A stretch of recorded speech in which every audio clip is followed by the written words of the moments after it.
Hello, my fellow comic book collectors. This is going to be a really fun video. I'm going to be with DAVEngers. It's like Avengers with Dave. He's basically a YouTuber. He's an Instagrammer. I actually saw one of his claim sales recently. He's a really cool guy, and he has some really cool comics. So we're going to just have a chat. So I'm going to bring him to the channel here. And yeah. Oh, wait. I'm always terrible at this whole thing. Okay, there we go. Oh, and he's reading one of his grails. Big grails. Sorry about that. I was just catching up on my Jar Jar Binks fan fiction there. Yeah. One of my favorite characters. I'm not sure. Did you ever read any of the like forums about him that he was actually a Sith Lord or something like that?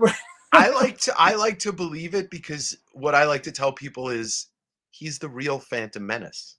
I believe so. I think that was the actual reason for the name. It totally makes sense. It makes the whole 3 movies make sense when you put that into context. It really does. It really does. I was actually hoping in the later movies that that it would turn out that Padme, not Padme, but what's her name? The girl. Amidala. Yeah. Ray. I was gonna. It would be really cool if Ray's father was Jar Jar Binks, and then it would all make sense. Oh my gosh! It would be like, wow, that would have blown minds across the galaxy. But see, that would have made the franchise, But unfortunately, it didn't happen. Missed opportunity. So quickly, let's get into it. Tell me about yourself. How did you get into comics and all that kind of stuff? All right. Well, I'm Dave, West Coast DAVEngers, and I put my name in everything because why not? I like the fact that your name works with Avengers. It's like DAVEngers. That's exactly, and I'm on the West Coast of the United States, so it totally works out. But yeah, I started collecting comics way back when, late 80s. I can't remember the first time I bought a comic, but it would have been the late 80s. And I grew up in New York, so it's a place that had comic store in every town. Like literally every town in Long Island had a comic store. And then, the Mecca was New York City, and Marvel and DC were there. But so I started collecting comics, and just to jump right to the YouTube thing, we'll get into the backstory. But I started the YouTube channel about a year and a half ago, and I was kind of just not feeling my life as a mail carrier for the United States Postal Service. And I always think of Seinfeld whenever I think of Newman. Yes. I was sent in the time that I worked for the post office, and it was a short amount of time. My friends would send me Newman clips, gifs, memes, and I'm just like, oh, yeah, I get it. The one that I really enjoyed was the one time that it was like raining or something like that, and it's like he's not working. He's not working that day. Yeah, man, and it's very interesting how he was portrayed, and it's like, there's a lot of people like that at the post office. But I started the YouTube channel because I started to go to garage sales more often, and estate sales, and flea markets. And I was like, I want to talk about comics in front of the camera and the things that I find for $1 or for less than $1 sometimes. Yeah. And that's when I kind of fell into the world of like watching claim sales and seeing how people sold in this new era, COVID, post-COVID. And I'd been doing eBay since '99, and I'd always wanted a way to kind of make this hub so people could come to me to buy stuff and kind of skip the middleman. And eBay takes huge fees. So eBay takes huge fees. Mercari, I mean, now Whatnot exists, and that takes huge fees. Like all these places, Heritage takes fees. And I thought it would be fun to have this place where I could talk about books, but also be able to sell things, vintage stuff, all stuff in the realm of superheroes. And the YouTube thing, I took to it real quick because as you've seen, and many people and anybody that's seen my channel that's watching this, like, I'm an entertainer. I love. You're more quirky. You're more on the quirky side. Yeah, because like it's just like, and no offense to anybody that sells, but I watch a lot of these claim sales, and it's like watching paint dry. Yeah, And I'm yeah. like, and I don't want to be that. I want to keep people engaged. Hmm. And it turned into this community, and it's growing. But my collecting has been, oof, I mean, in and out of it for 30 years. I'm 43, so Okay, so 35 years. you're just a young lad. So I'm a young lad. Um, but but the experience, I've worked in the comic industry. I've worked in a couple of comic stores. I worked for the Comic Book Legal Defense Fund for a little bit. Mhm. Uh, I've worked Comic Cons on and off for 15, 20 years, helping friends, artists, exhibitors. So I've been quietly just being a part of this and storing knowledge for years and years and years. And it's my favorite thing to do is just talk about comics and talk about collecting. So is your main job now just selling and buying and selling comics? This is my full-time business. I do it 7 days a week.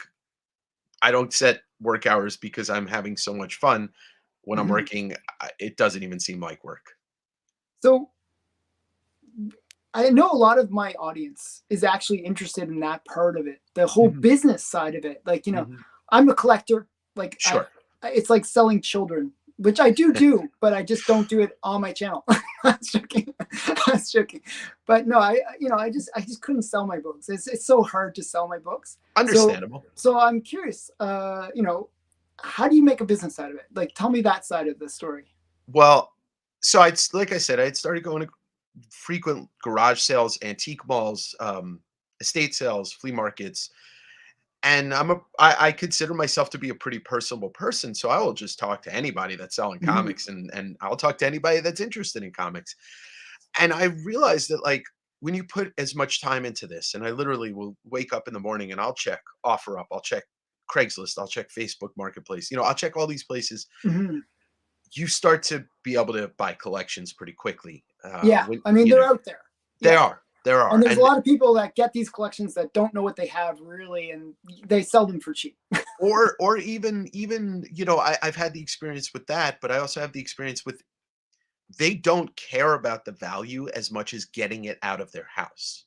Yeah. And those people I actually enjoy talking to because they are former collectors that Mhm. I'll tell straight up, like, hey, I'm going to resell most of this, but it's going to people that love comics just as much as I do, just as much as you used to. Sure. That, Yeah. being honest with people yields the best results. And I've made friends with some of the people I bought their collections from that are Mhm. no longer owning comics, but we still hang out or we still Oh, talk. that's cool. It's the person to person connection. So how often do you like drive out or go to like actual people's homes to pick up these collections? Uh, as often as I possibly can. Last year was, there was 1 week where I bought 3 collections, all within about Wow. a 40 mile radius of where I live, which is Tacoma, Washington. And yeah, I brought about 20,000 comics into my house that week.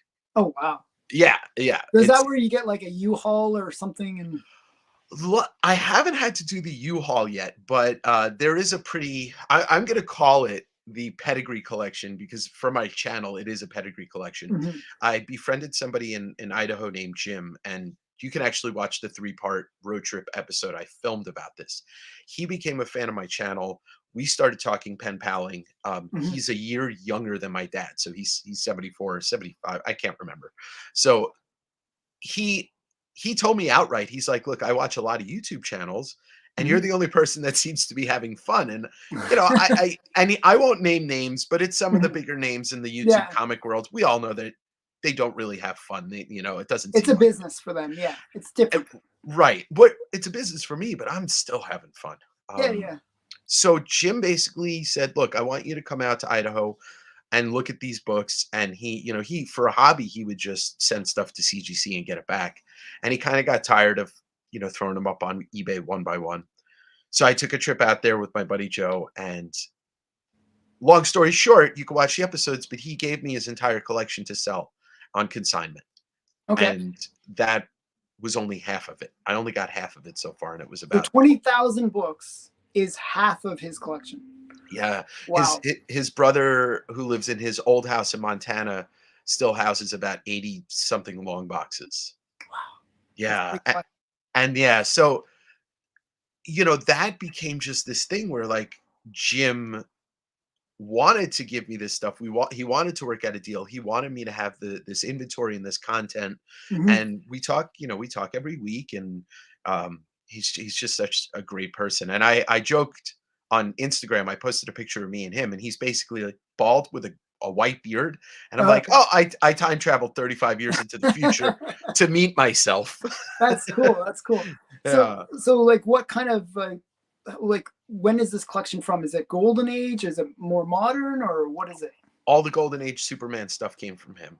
Wow. That's his favorite character. So he's got a very interesting story where he lived in behind the Iron Curtain during some Oh. of the communist years. I believe it was in God, might have been in Czechoslovakia. I can't remember. Mhm. Um, so he had like stopped being able to buy comics. He came back in the early 80s, maybe like 82, 83, and he would just buy multiple copies. I'm not kidding you, Alan. He gave me 8 newsstand Secret Wars 8s and then 10 9/8 directs. I mean, he was just Wow. buying multiple That's so copies. he was buying, but he was buying good books, Yeah, yeah. multiple copies, Mhm. which is okay. Yeah. But Buying what Turok #1, multiple copies, not necessarily a good idea.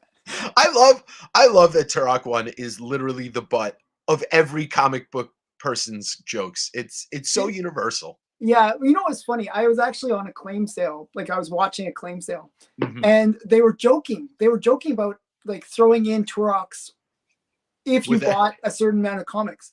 And people were like, "Can I bid on that Turok?" They wanted to buy the Turok. it's come full circle. It's It come was full so funny circle. because it's such a cool like it's kind of a cool meme almost. I don't know what it Sure. is. It's like a But it stems from a very classic Golden Age book, so it's like mhm. it's rooted in history. I think that's the other thing is that people realize now that it's rooted in history. Plus, like for the 90s, it's dope cover. Like Yeah, it's an exemplary comic book for 90 it, era. it does encapsulate that era It really well. does, and there's something to be said about that because for all of us that maybe have been collecting comics for, decades, there's people that are nostalgia, going nostalgia heavy. So you see a Turok 1 or you see a Spawn 1 and it's a big deal.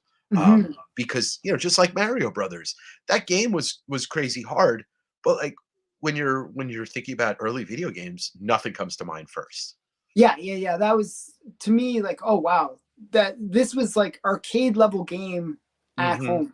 Yeah. That was really the thing that made me love that game. Yeah. So Chip That and Duck Hunt Duck Hunt, of were the course, first of two course. games that you get, right? Yeah, yeah. Um, So Jim, what he used to do is like he used to have some books and he would trade for people, but I think he went out and sought a lot of Golden Age Superman. Um, mhm, so when we met him, we met him and we started looking through slabs. We had the opportunity, me and my friend Joe, to just outright buy some of his books to put in our PC. And like, I mhm. got some crazy, like high grade newsstand cop rage books that I never thought I'd own, like a, Swamp Thing 37 9/8 newsstand, Nice. Star Wars 68 9/8 newsstand. And, one of the books that I'm going to show off came from him. I'll just show it right now. Here, wait, wait. I'll make you big and Okay. there you go. This book, in a 9/8 newsstand, a Hulk 340, this is no joke. Yeah, Um, no, no. I mean, to get it in a 9.8 is pretty awesome. yeah, yeah. And to me, this is just well, we'll talk about Todd, but the reason I collect comic books is Todd McFarlane. There's Yeah, there's there's no reason I would like art without him. I would say that cover would be in my top five Mm, Todd McFarlane covers. yeah, yeah. It's top. I think it's top five covers in the last In that era or two. Yeah, yeah last 40 50 years, yeah, yeah. honestly. Because look, that book is this book's 35. No, this book is Is 30, it yeah 91? 35 years old, 1988. Oh wow, it's before the 90s even. Oh, Yeah, I didn't realize it was that long ago. Like Well, it didn't it's seem that long ago. no, no, it doesn't. It doesn't. So, Wow, that's crazy. How about you, since you showed some books now, we got to show more books. Show more oh yeah, books. I have a plenty of books So these to books show. that you're showing, are these books in your personal collection, or are these books that you're still kind of selling? Or There's a couple that are for sale, but most of this is PC. So my PC, it's not as big as one would think. It's like 6 short boxes and 2 boxes of slabs. okay, For the reason that when I got into this now as a business and I started buying in mass and collections, I will see the same book multiple times, yeah, and it kind of loses the value in a way, and or the kind of excitement. it loses a little bit of the excitement, but it also mentally for me, it's like, oh, this book will come back to me, Yeah, you yeah. know. But I will say this over the course of it was last year, January, and then I think in March or April, I bought my first two Golden Age collections, and Okay, Golden Age is fascinating to me, and I know you focus a lot on that's where my attention is. Yeah. yeah, and so one of the books and there's an unboxing video I bought. I met somebody that lives close to me. I went to his house. He had half of his dad's old collection, and I looked through it. And my knowledge of Golden Age at the time was very little. It was, Hmm. it the only way to learn about Golden Age is to buy more Golden Age, Yeah, right? yeah, yeah. That's how I learned. Yeah. Yeah, and so I picked a bunch of books based off covers and just what I maybe saw an artist on signed on the cover or something like that. And one of those books was this Young Men on the Battlefield 15, Oh, nice. 1952 Atlas. So if you go back and watch, you'd have to dig in my YouTube and go back and watch the video. I opened this book up to find out it was a double cover Oh, wow. live on camera, and it is an 8.5 interior and a 7.5 exterior cover. Wow. Highest on the census by double. Yeah, that's crazy. That's so you have number one and two. Yeah, exactly. And it's a Joe Maneely cover, and there's some very early Gene Colan art in here. He's obviously somebody that I recognize by name and can rattle off titles that he did all the way through even like the early 90s or the late 80s. But yeah, this was one of those things where this is for sale, but it's a name my own price, and it's very hard to move it. It's something that I Yeah. probably have to do through Heritage. Um, Yeah, that's a very heritage-like book. There would be only a very small number of collectors for that kind of book, but sure. it's very cool. I mean, that's like double covers from the golden age is that's not that often. You And see something like that. the crazy thing is on the second Golden Age collection I bought had a Scrooge McDuck. I think it's a Four Color Comics Carl Barks book that was a double cover also. Oh, wow, wow. So I'm 2 for 2 on double covers when I buy Golden Age collections, That's which great. I'd love to keep that up. Yeah, keep that going. From the same collection, this thing's mind blowing. So only recently, and I think you can kind of attest to this, only recently, maybe in the last 6 months, as Golden Age has risen its stock or its trend, which is clearly going through a heavy trend right now. Archie has kind of come back into focus from people because Hmm. of the innuendo Innuendo. covers. Yeah, Yeah, I can never say it either. and so that same collection, I scored this Archie 55 Oh, that nice. after a press became a 9.2. Wow. 1952 Bob Montana cover. Veronica and Archie are about to kiss on the couch, and Veronica's dad is saying, "Veronica, did Archie get there yet?" And Veronica's saying, "Not quite, Daddy." Almost. Yeah, that's there's sorry about the glare. I'm Yeah, trying to yeah. find that. But no, yeah. I know that cover. That's a great cover. So this one, highest on the census, the only one to break a 9.0 or higher. Plus, a little known fact about this book, and I double checked my sources on this before I spoke about it. Mhm. This book contains the first artwork that Neil Adams ever submitted, but it wasn't the first artwork that was published. Oh, So okay. it doesn't note it on the label, but you can check Neil Adams's wiki, and you can check. I think it was a bio on his website that I was reading that he submitted artwork that was published in here, but it wasn't the first book that That published his art. published his stuff. Okay, Yeah, yeah, that's interesting. So I didn't even realize that Neil Adams was in Archie at all. yeah, yeah. I think I forget what it was first, what his first work was published in, but it was another Archie book. That's Um, interesting. yeah, so this holds a special place, but that's one of those. Another one that like I'm gonna have to send to Heritage to sell because it's just it needs that wide audience. It needs the type of audience that they bring. Yeah, I mean, yeah, a 9.2, it's not something you put on eBay. Yeah. no. But the Yeah. funny thing was the only there's an 8.5 that sold a couple years ago, and that's the second highest graded copy on Census, and that one sold for I think around $2,000 or so, 1,500, and that Mhm. was on eBay. But it's funny because it was like 3 years ago, so it was before things blew up. So I don't know that book. I'd love to get three grand for it, but Yeah. whatever, Yeah. whatever. Nice. I Uh, might know some people that pay you that. well, Um, we can talk after.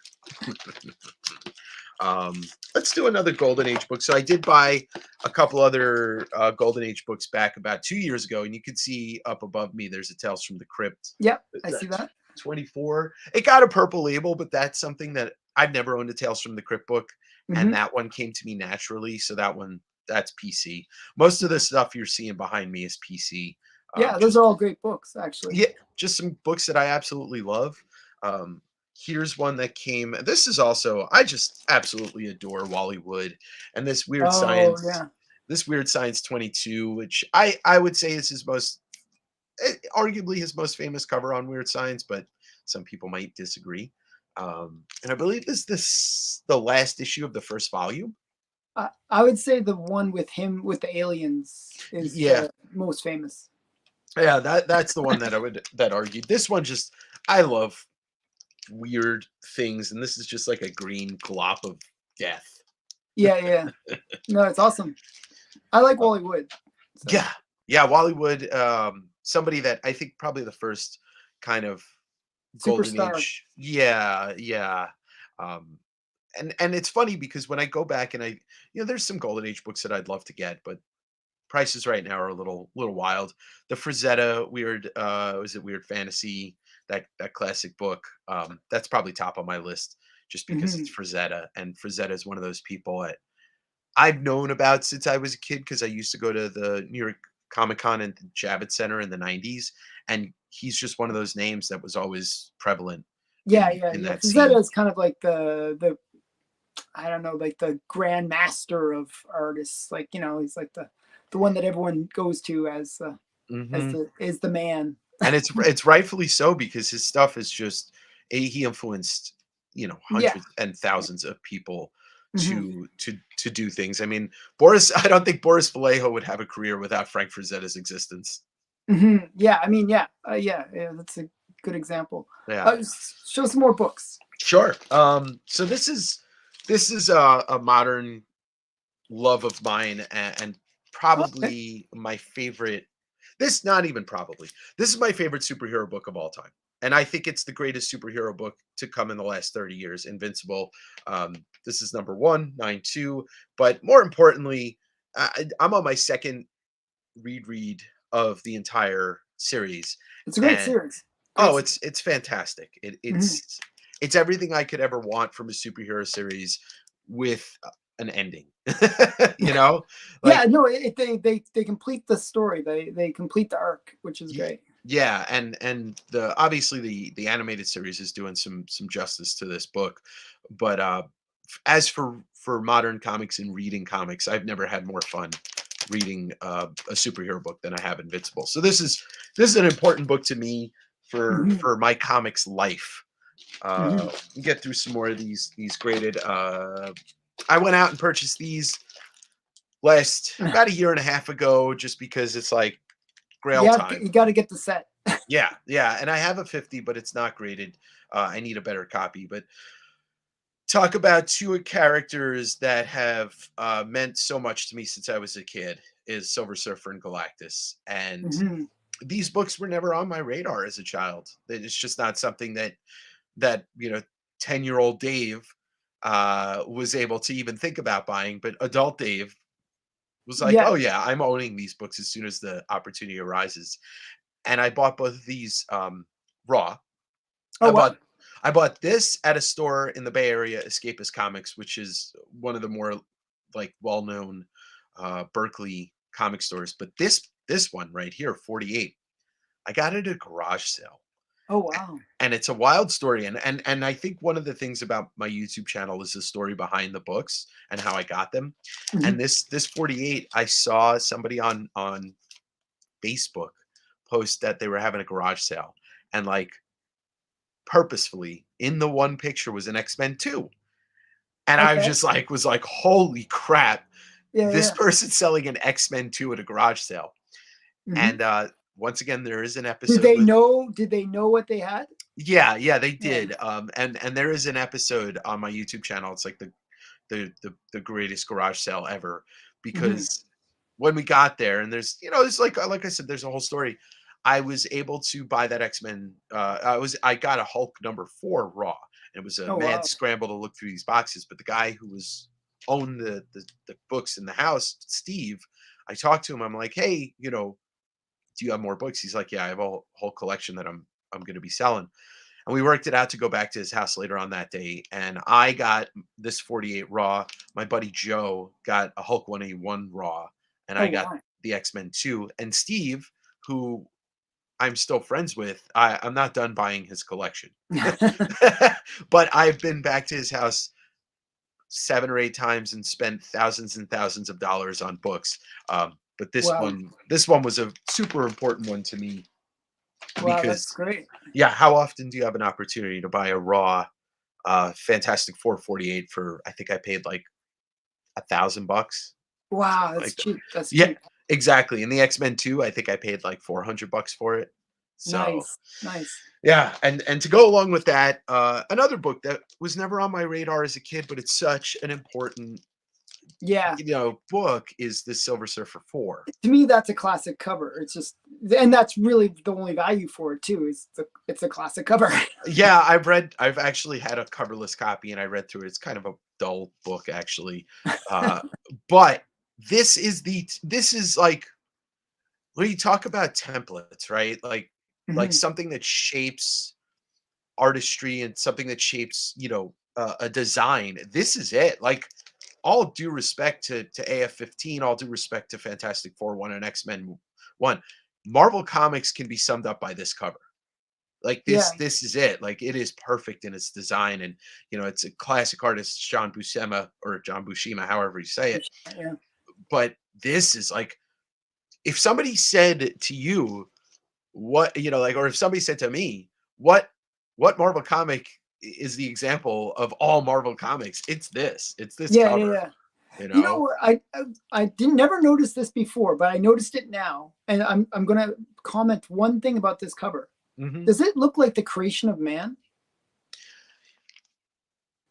Interesting. Like God, where he's like Yeah. touching.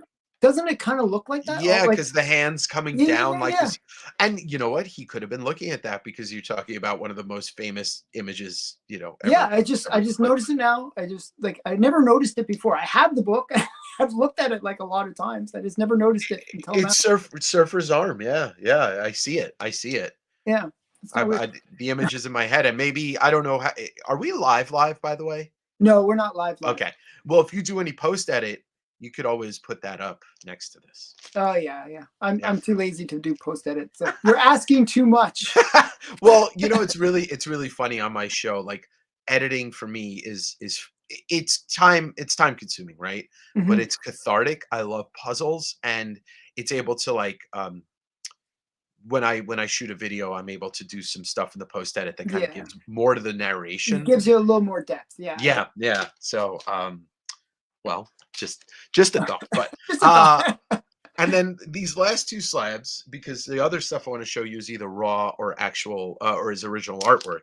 Mhm. Um, the greatest like the two Yeah. greatest Batman covers of all time. Oh yeah, yeah. Those are the most iconic Batman covers I can think of. Yeah, Right. And we know that this is homaging Detective 31. yeah. But Neil Adams, I wasn't let's see. There we go. I Yeah. wasn't late to the Neil Adams game. I knew who he was when I was young. I just didn't Mhm. like he wasn't the name that I kept talking about, but his artwork was always my favorite Batman artwork, and I have a giant Batman tattoo on my leg that's inspired by a piece that he did that's more akin to this. Um, and he's somebody that just, the older I got and the more I learned about him,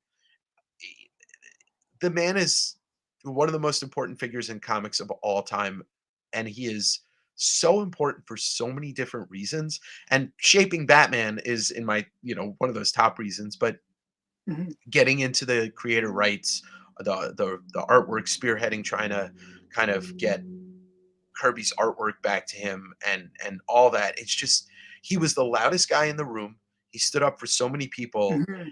and he's an idol in that, like, I no, I shouldn't say idol, but he's somebody I look up to Mhm. because I always try to be, speaking up for people, or at least I'm the loudest person in the room. At least. But these both came from Jim's collection, the Jim Healy pedigree, as I like to call it. Yeah. 7.5 on the 227 and a 6.5 on the 251. Nice. And I just absolutely adore these books for the artwork. And this one, I recently was able to get a raw copy, and I had never been able to see this book on the inside. And I got to say, the interior of this book matches the awesomeness of the cover. Oh, that's cool. That's Yeah, that's that's rare that that's yeah, the yeah. case, but it's great. Well, it's because he was doing the artwork Mhm. inside and out, so it's a big deal. And I think that's why this one also has such a, a luster for it, because people that have seen the interiors of this book know how cool it is. This one I still haven't found a raw copy of, but when I do, that's something I'm excited to look through. And look, I'm not one of those people that's like, oh, you have to read your comics. But Mhm. if you collect comics, you should be reading comics. Yeah, yeah. Usually I read all my comics online. I'm kind of weird that way, but Oh, it's a good way to do it. I have a subscription to Marvel Unlimited. It does bum me out that they do. I don't know if censor's the word, but there's a lot of stuff that should be on that app that aren't. Like, I don't think you can find most of Garth Ennis's Punisher run on the Marvel oh, app. wow.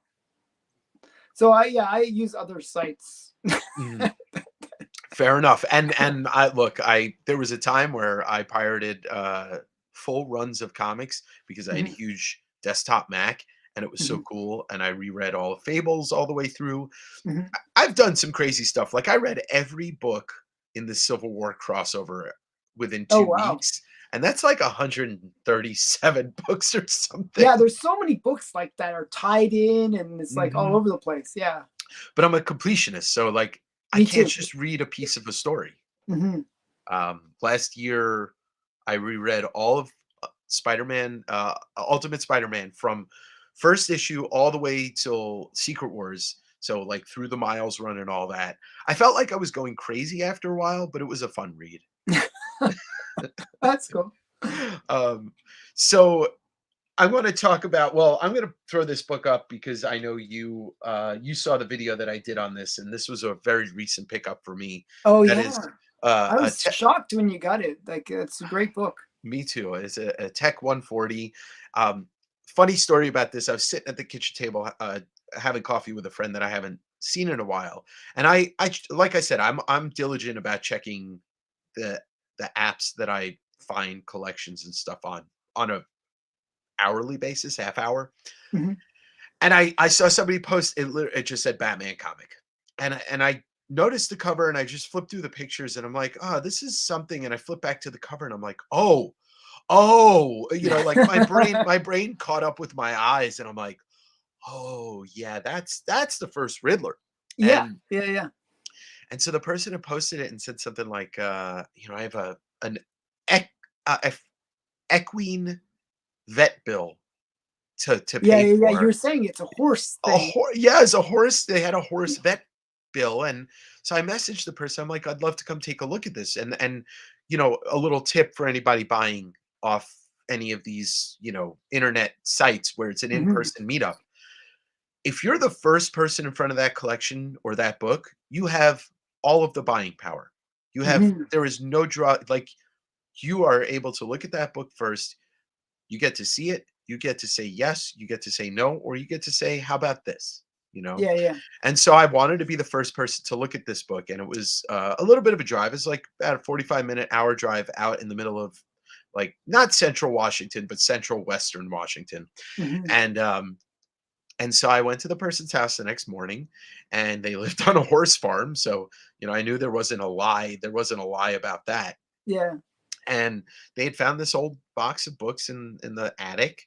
And I guess they did a little research and they found out this was the first Riddler. And I said, this is a really great book. So we found a clean surface. I looked at the book. It was complete. It didn't look messed with, trimmed or anything, or color restored. Oh, No, just ignore it. color restored or anything. So I flipped through the book. The cover originally looked detached from the lower staple, but Okay. on further investigation, it's a kind of it's a detached from the front part of the cover, but the back part of the cover is still attached to the cover. So, and I quickly, I brought it home. What did I pay, like $4,000 for this or something? And Yeah. I did a flip through and I filmed it, and I got to look through the first appearance of the Riddler, but the colors still pop on this. Like the pages are so close to white, and we're talking about a book that's 80 years old. I mean, the yellows look pretty bright. Yeah, the yellows Did you are. clean it afterwards, or I did have you? not cleaned it. I have a couple of people that do my cleaning and pressing, but this one needs some special delicate love. And I will be flying this down next time I go to the Bay Area and hand delivering it to my guy who cleans and presses books. Cool. Uh, So I wanted to ask this when you showed that book and you said, oh, they had other things. Did you mhm. ask what I else look did you have? I looked through the book of Dell Gold Key stuff, and there was nothing in there that. So they just had one great book and then all kind of mediocre books. So what I could tell, I think they said it was their father's or grandfather. Uh, he probably just bought this book after, it came out because he liked the Riddler. They said that there might be more books in the attic. I've texted them once with no reply. Sometimes that happens. Sometimes people Mhm. get remorseful and they don't want to sell any more books. I paid them a fair price. Like Yeah, you did. you It's know, a raw copy. You're taking huge risk when you buy a raw mhm, copy. uh, Um, completely. So, so, if it came back restored, I would be yeah, fine with it. I would, you know what? yeah, I honestly would be fine with it. The other thing is like I'm putting money into people's hands that necessarily that need it. And yeah. so, part of me is like, okay, I'm Well, they doing got to pay something the bill. Probably, they paid that horse bill.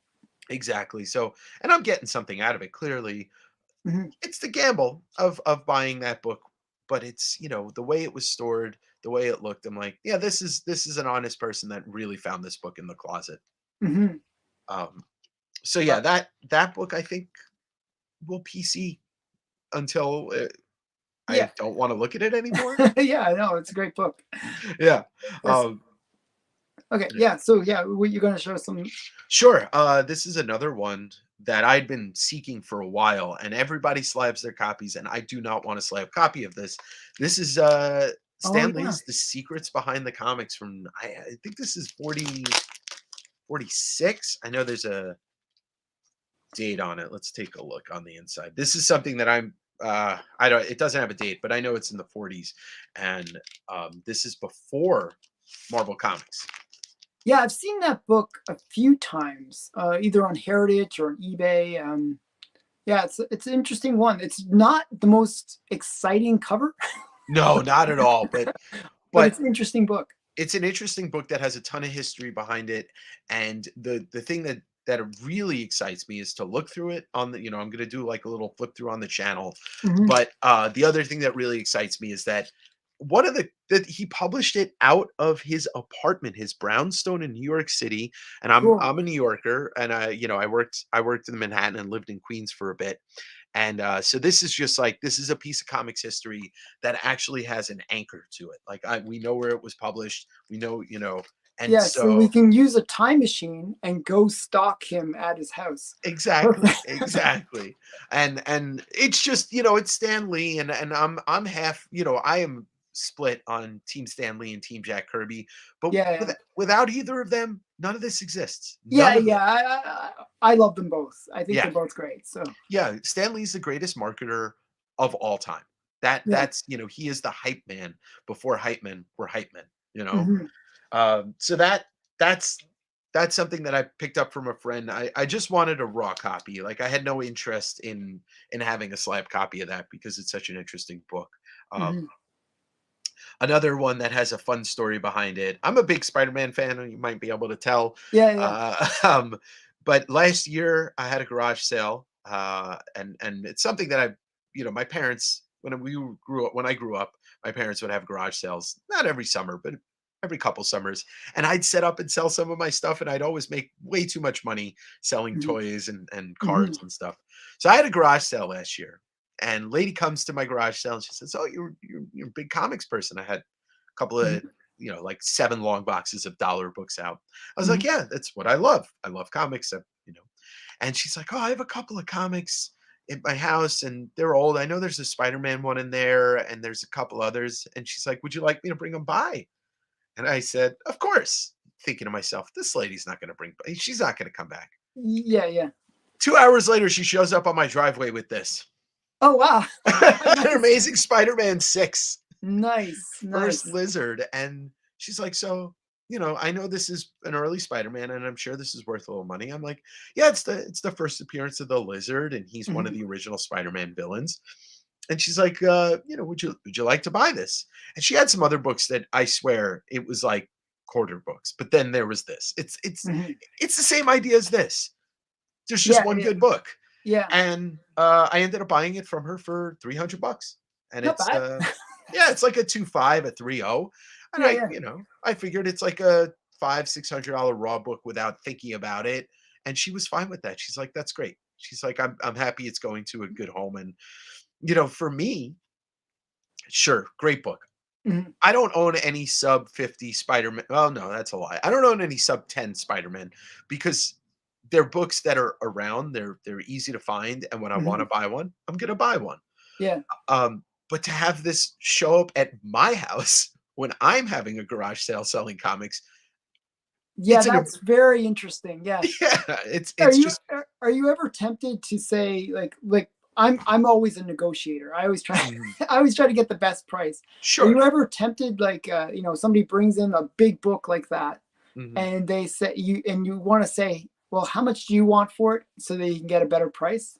Do you ever get tempted to kind of get the like maybe not such a fair price, but a better price? Sure. No, there's different methods to negotiation. And it Mhm. really is a psychology. And anybody I'm sure that's in a like a big setting, like a corporate setting or whatever, will tell you, there's psychology behind it. When I'm buying a collection, Mhm. if there's no price attached to it at the beginning, the first question I ask is, what are you thinking? Give me Yeah. your number. Yeah, yeah. And some people don't know. And then you Mhm. have to kind of hold their hand, tell them, like, look, you could sell this all individually. Like you could throw this up on eBay yourself. You have to have the knowledge of what you're talking about. You have to Mhm. have an understanding of how to price based on condition, et cetera, et cetera. When you start telling people that, they don't want to hear it. They're like, okay, this is It's too too much much. work. Too much work. And Just it buy is. my comic. Yeah.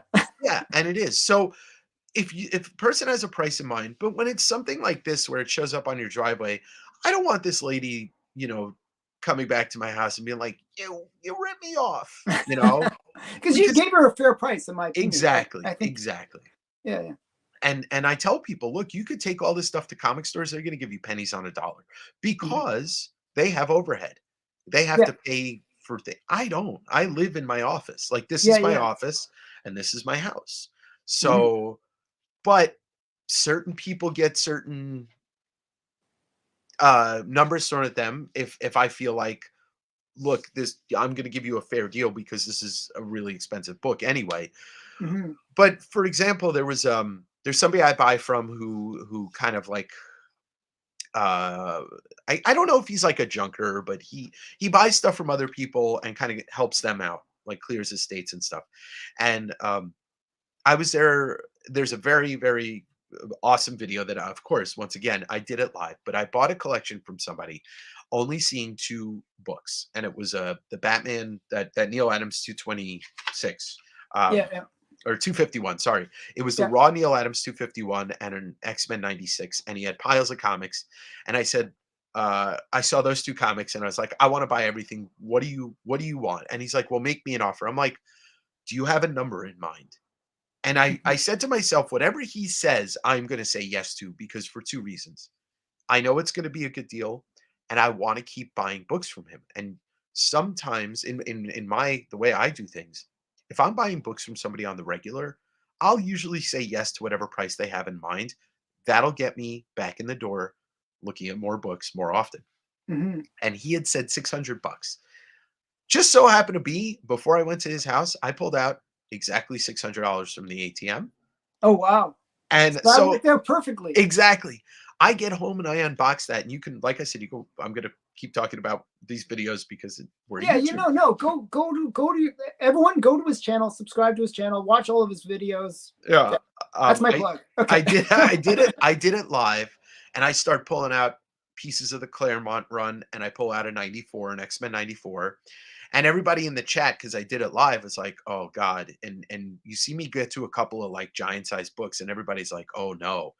And I pull out a GSX, and it I lost Wow. my mind, you know, the F bombs, the New Yorker in me came flying out, Yeah, yeah. and that it was the best conditioned book in the entire run, in the Oh, entire wow. collection. Wow.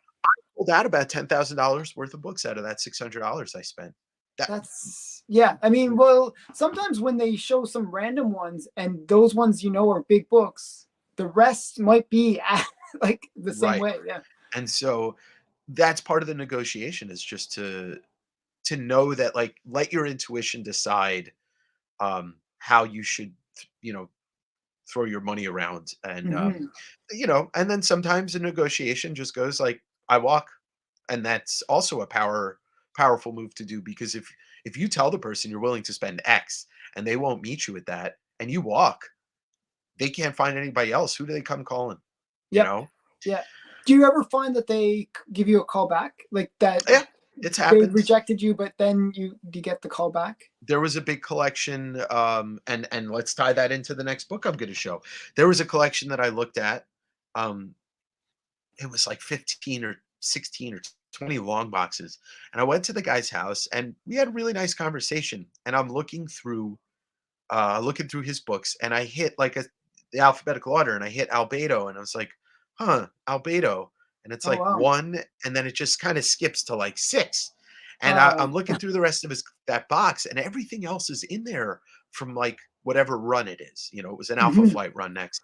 And I looked at him, I said, "So where's the number 2?" And all the blood drained from his face. All of the blood drained from his face. He's like, mhm. "How did you know?" And he brings this out. And I'm like, "Because I know how people collect. I know how I collect. I know how to look at a collection and know if something's taken out."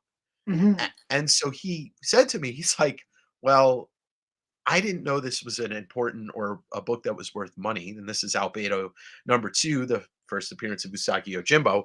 mhm, Um, he said, "I didn't know this was a valuable book until I just happened to kind of pick it out and look at it." And I knew he was telling the truth. You can, mhm. Yeah. So what ended up happening is I looked through the entire collection. It took like 2 hours. And they said, "Look, originally they had posted the collection for 6 grand. And then they raised the price when he figured out what this book was, to like, Okay. I think 10 or 14." And I said, "Look, you could go and sell all this stuff yourself. It's going to take years and years." And he's like, "Well, my fiance wants this stuff out of the house." Yeah, yeah. And I said, "I really want this book, and I know it's a premium." I said, "I'll buy this." And I think I offered him 4 grand for this book, or maybe Mhm, it was 4 grand for this and a long box of ASM. And he's like, "Oh, I gotta think about it." So the next day he calls me back. He's like, "Look, I'll do 6 grand for those." I pulled out a box of ASM, a box of X-Men, and I think a box of Batman and this. And he's like, "I'll do this for 6 grand." Long story short, I don't want to get into it because it's a little personal. I don't remember mhm. if I talked about it on the channel. He had ended up having a problem. And I ended up getting this and those 3 boxes for the 6 grand from his fiance. Oh And, wow. this is no joke, this book. This book Oh, I know. only I have that book. yeah, and I think I it's paid a lot for it. well, that's the thing, right? Like, it's a book that I've stumbled onto 3 and 4 multiple times, but never a 2. It Mhm. was published here in Washington Oh wow. or no, I'm sorry. Actually, it might have been Steve Galacci, the publisher, is a Washington resident, and he lives within the area. So these books Mhm. do when they do pop up, it's sometimes it's in this In state this and area, it's yeah. yeah, and or it's Oh, on the it's West buy Coast. this local book, like local local guy's book kind of idea. Right, and also, like, file copies have popped up from That's him true, in yeah. this state. But this book needs a I need to find a wizard that can it's got some staple rust, and I know these books are subjected, they're subjectable. No, Yeah. they're what's the word I'm looking for? They have staple rust. Yeah, Uh, susceptible is the word you're looking susceptible, thank you. for. Um, but I ended up well, like I said, I picked this up with 3 long boxes, and I made all my money back on those 3 long boxes because there was a McFarlane ASM run, including a 300 and a 316.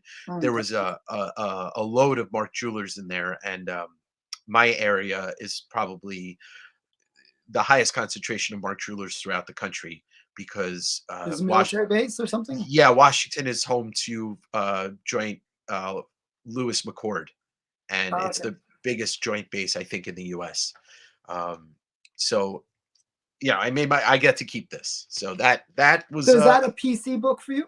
yeah, that's a And PC that book that for is me. a great like that book. People don't realize that book is in a way bigger than Teenage Mutant Ninja Turtles one. It's There's much rarer, and it's 3,000 or 2,000 copies, I believe. yeah, 2,000 copies, but there's only like 300 on the census. Yeah, because Really rare. it's a book unlike I mean, it is like the Turtles, but it is a book that falls to the wayside a little bit more because if you don't know who Usagi Yojimbo is, that's just a $2 book or a dollar book or a quarter Yeah, book. yeah, yeah. It Um, gets mixed in with other stuff. mhm. Um, and to go along with that, another book that I more recently picked up that is a book that was published in Bellingham, Washington, that is rarer Mhm. by a long shot than Usagi one is a graphic fantasy one. I've been looking for that book actually. That's a really big book. That's the first Savage Dragon. So First that's Savage Dragon and the first Eric Larson published anything. yes, yeah, And 300 copies were printed on the yeah. 300 and then another 500. But the 300 is the one that comes with the first 200 are signed. Hmm. And this book, I'm a huge Eric Larson fan, and I think this book is criminally underrated because Hmm. at this point, he's on on path to surpass um what is it? To surpass Cerebus. It's Cerebus because McFarlane's got the longest running independent comic book, but he is not the person that has worked on that book from beginning to end. And Hmm. it's is it yes, it's Cerebus that Sim did 300 issues. Yeah, Cerebus was from like the mid '70s or late '70s, Mhm. all the way into the '90s. Or Yeah, or am I thinking of what's the I always get Cerebus confused with no, it's it is Cerebus. Cerebus. Yeah, Yeah. Cerebus was long running. Yeah, Yeah, he probably did has 300. 300 issues and Sim was the guy all the way through. Larson's approaching 300 on Savage Dragon and once I he think they just had the 300th issue. no, I think they're still in the 260s or early 270s. He hasn't put it out monthly. Yeah, he's It's not very consistent with it. yeah. Yeah, I do collect Savage Dragon, but But this book I picked up at a comic book store local to me and I paid 650 for it raw. I think it just needs a little little cleaning love, but I will show you this is one of the numbered signed copies oh out of wow. 200. And And what's the other name that's on there? so it's Casey Keyes and Al Harris. The three of them were the creatives behind the stories in here.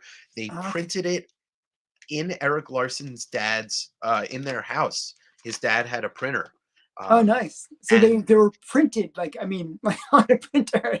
Yep, and you can hear Larson talk about it. Actually, the video I did on this recently got posted on an Eric Larson Facebook art group, and Mhm, Eric is a administrator, and he talked about how no copies look the same. They had to trim a lot of them. mhm, The printing was off, as you can see for the cover. That's why he decided to go black and white on the interiors. And mhm. he only has 5 copies. He only owns 5 copies of this book Wow. because he had a house fire in '91 and he lost everything. And so his family, I guess, gave him their copies. Oh, And wow. but yeah, this is such an important book. Savage Dragon was one of those books that I was reading as soon as So it came out. so is that another PC book for you? Yeah, Yeah. yeah, that's a PC book. I'm starting to skew towards my PC being raw. Um, Mhm, I think I'm having a little bit of that kind of loathing CGC, and I've never really loved them. I have a love-hate with them because yeah, yeah.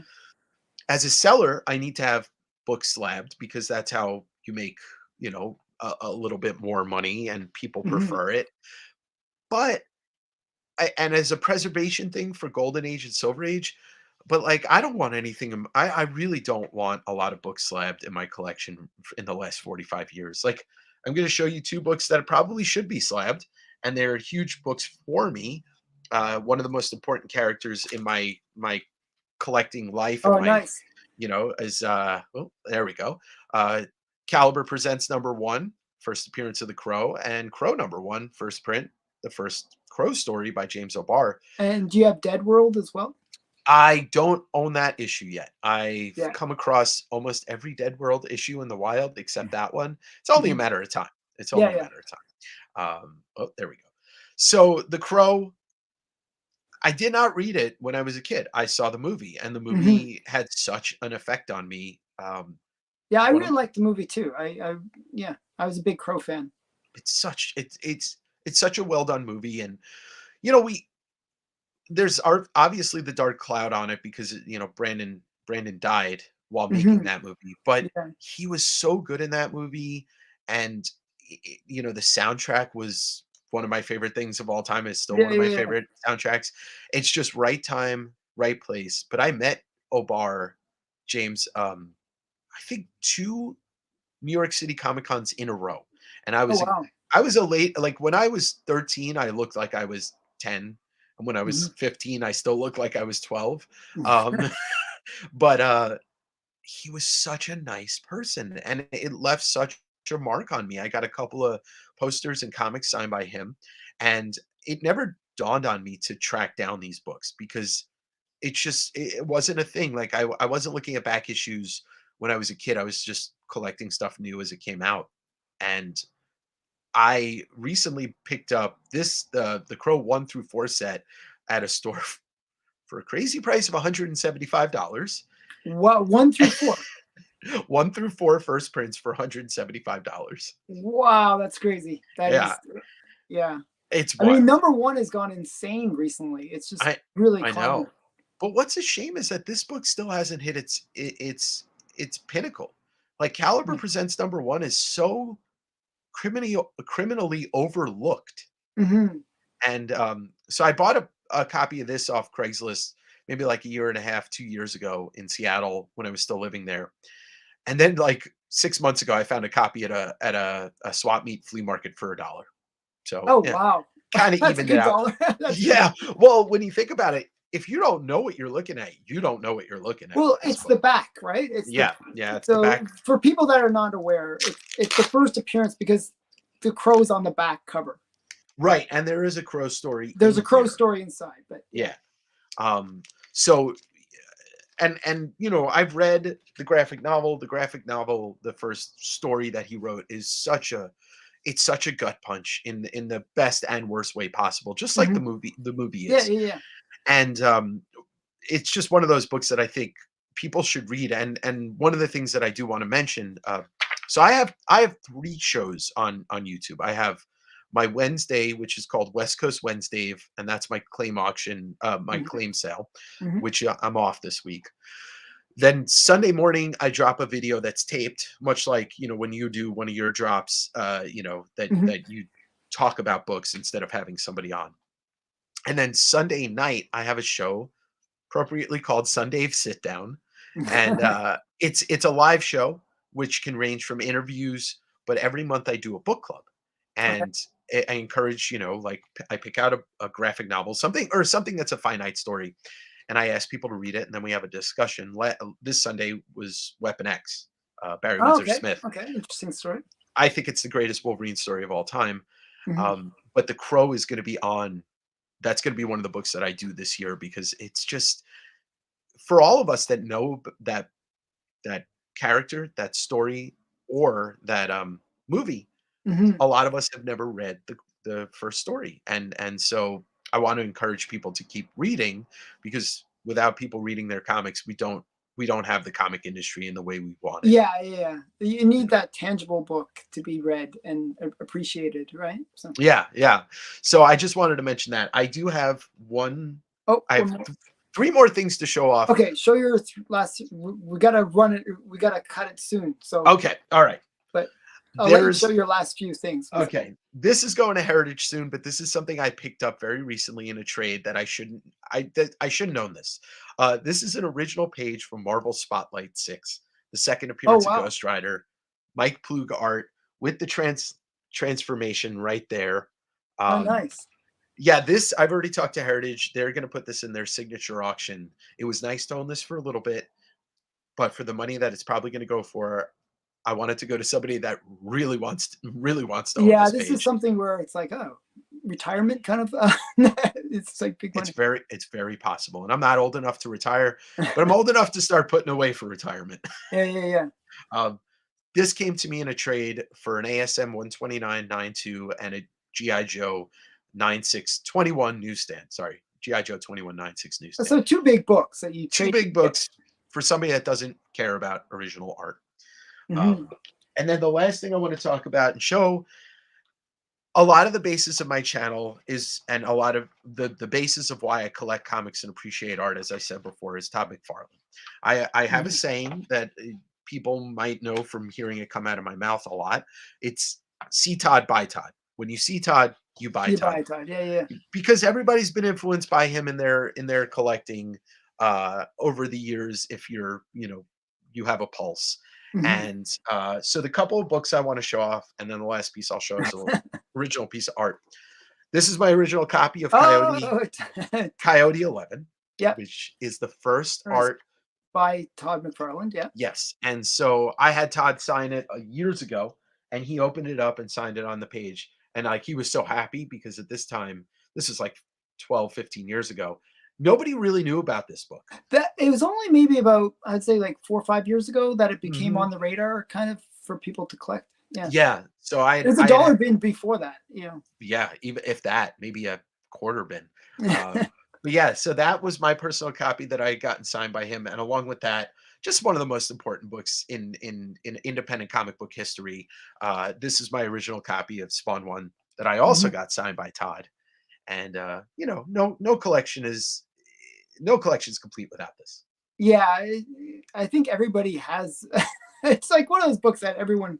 I mean, they printed like 5 million copies or something crazy. Yeah, it's something ludicrous, but hey, this book shapes. No, It it's a grill that you have to have. It's a book that it's a definitely a major book. And without Image Comics forming, we don't have the revitalizing of the comic industry when Walking Dead hits hard and Mhm. Invincible and Why the Yeah, Last Man and Saga and stuff like that. So yeah. So many things came out of Image. Yeah. yeah, and then the last comic book I'm going to show is just my OG copy of ASM 300, Nice. which I have moved from New York to Seattle to Portland to Seattle to Tacoma.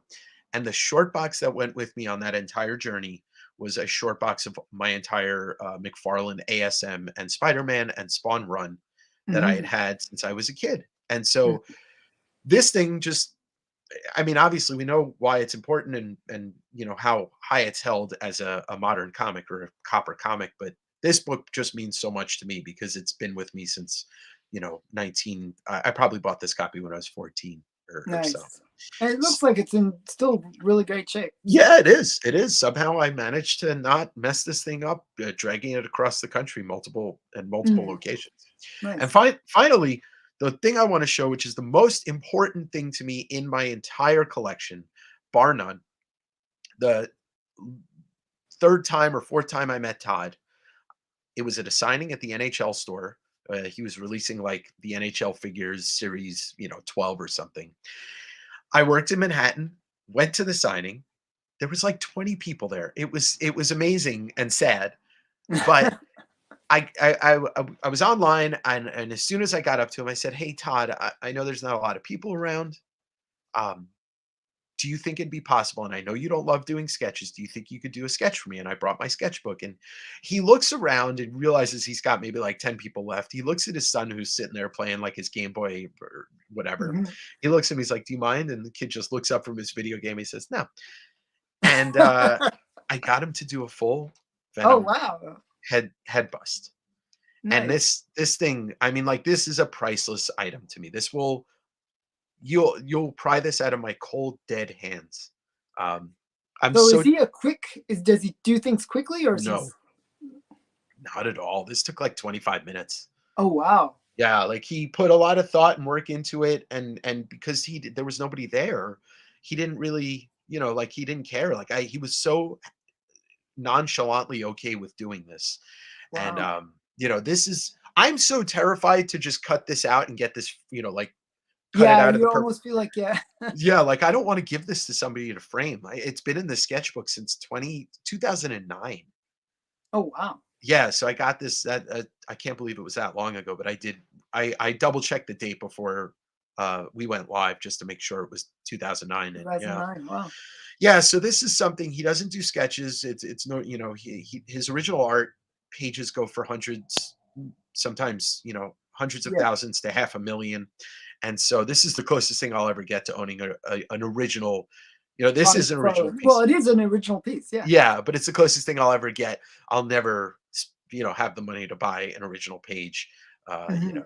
but this thing is just like this is the basis of what I love about art is his art, and it's spanned generations, and I'm glad that people have finally come back around to loving him because, a lot of times in our circle, you Mhm. mentioned McFarlane 10 years ago, and people are like, "Ah, screw him. I can't stand McFarlane's artwork." Now Mhm. his stuff is it's It's come back into favor again. Yeah. because people realize, like, this was the guy that shaped everything for the last 35 years in art. Yeah. Yeah. Yeah. And it spanned music videos, it spanned everything. He and my favorite band is Pearl Jam, and the fact that he did the Evolution video is like my two favorite things just kind of met. And so that's just such an important piece to me. And I will never stop talking about him and his artwork. Cool. So, I have two more questions, and then we'll wrap up. One quick question is, Yeah. what now? You have some pretty big things, pretty cool things. I like the Obito. I like some of the. I Mhm. really do like that graphics one. Yeah. Um, those are great books. Um, what is the big book that you would want to chase after? What are you going for next? I guess. What's Um, I have a crazy enough, and I'll talk about it once it actually is in my hands. But I have a Turtles one first print coming to me, okay? probably within the next month or two, and that's a book that's like I never even could have imagined owning, and this Mhm. is a high grade copy too. Oh, Uh, nice. so that is something I am actively searching. Um, one of the books that I really, really want that's not that hard to find, but I'm Mhm. waiting for the right copy to come to me is House of Secrets 92. That's a great book. I love that Yeah, book. I I have am like I almost want to upgrade my copy. I have I like a saw your copy in one of yeah, your videos. yeah, it's like a three and it's like Yeah, restored.